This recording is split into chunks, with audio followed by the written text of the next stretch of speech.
Today, I'm so excited because we are going to talk about Vietnam market, typically what its growth and evolution over the past 30 years. I'm excited to have an expert in Vietnam market development with us today. Please welcome Masa, who has played a significant role in developing international standards, deep sea ports in Kai Mep and Haiphong. So let's start with a bit of history. Can you please take us back to 30 years ago? What was the industrial landscape like in Vietnam when you first began working here? The first day I came to Vietnam was 1992.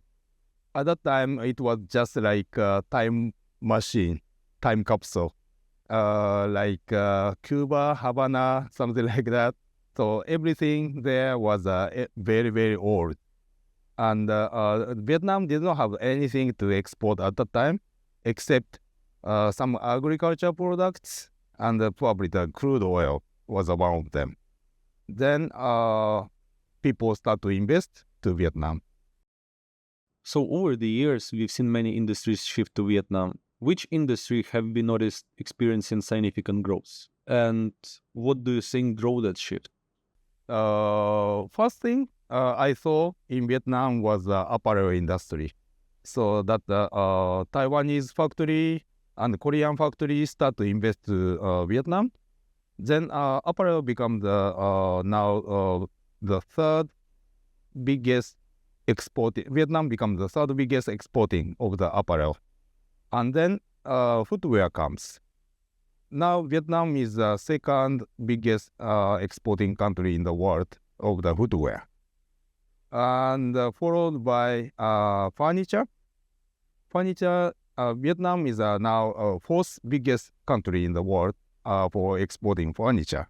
So based on your perspective, which countries are currently investing in Vietnam and how is this shaping the market?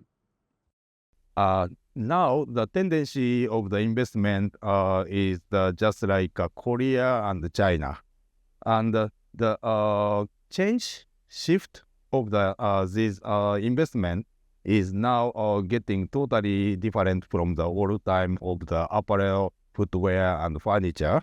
Now the biggest exporting commodity from Vietnam is mobile phone. Just like Samsung has invested to Vietnam for producing Galaxy. This is the biggest Galaxy factory in the world, and also Foxconn is investing the mobile phone factory for iPhone as well. Well, let's say as industry grew and new investments flow in maintaining for the quality, of course, becoming a priority, how do you see moisture control solution like super dry desiccant facing into this picture? Well, talking about the moisture issue, I would like to talk about the Vietnam infrastructure. Vietnam has been developed so much, and Vietnam become the big exporting hub in the world. But before that, there had to be some kind of the investment there for the infrastructure. And I used to work in a shipping company, and I was very much involved in infrastructure investment of the Kai Mep port and the Haiphong port as well. Well, that was a very nice, interesting experience for me. And as a result, the Vietnam is a kind of the reliable investment country for the, let's say, supply chain of the world. Of course. So you've been experienced in developing deep sea ports like Kai Mep and Haiphong, as you mentioned. How have this development improved logistics in Vietnam, and what does it mean for supply chains? Yeah. So the without this deep sea port, Vietnam cannot play the role to be number 2 exporting country of the footwear, number 3 exporting country of the apparel, number 4 export country of the furniture. And also, Vietnam played a role of the hub of the smartphone as well. So these deep sea ports represent very important role, and I'm very proud to be in that. But only one thing we are lack of is the structure of the container itself.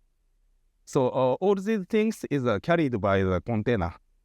And from my experience of working in a shipping company for 25 years, I can say that structure of the container is very bad for the cargo because the floorboard of the container is made by wood.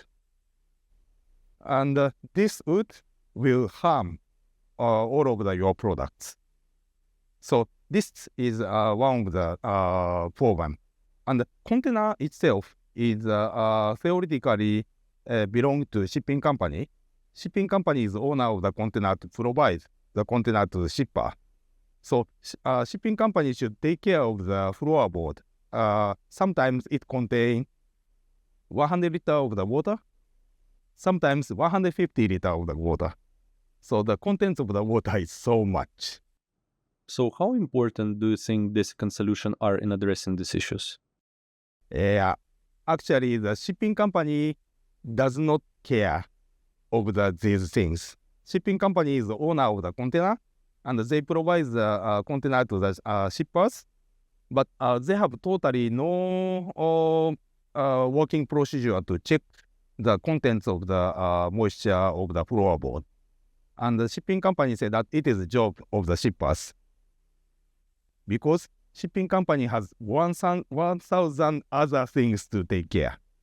One of the worst experience I had in a shipping company was my ship with 5,000 container was broken to the two parts in the middle of the Indian Ocean.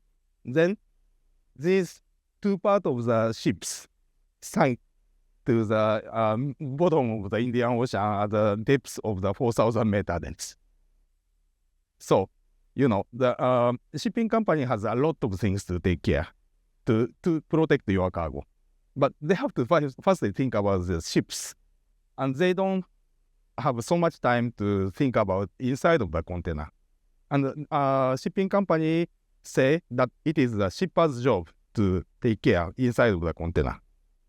But how shipper take care inside of the container is another issue.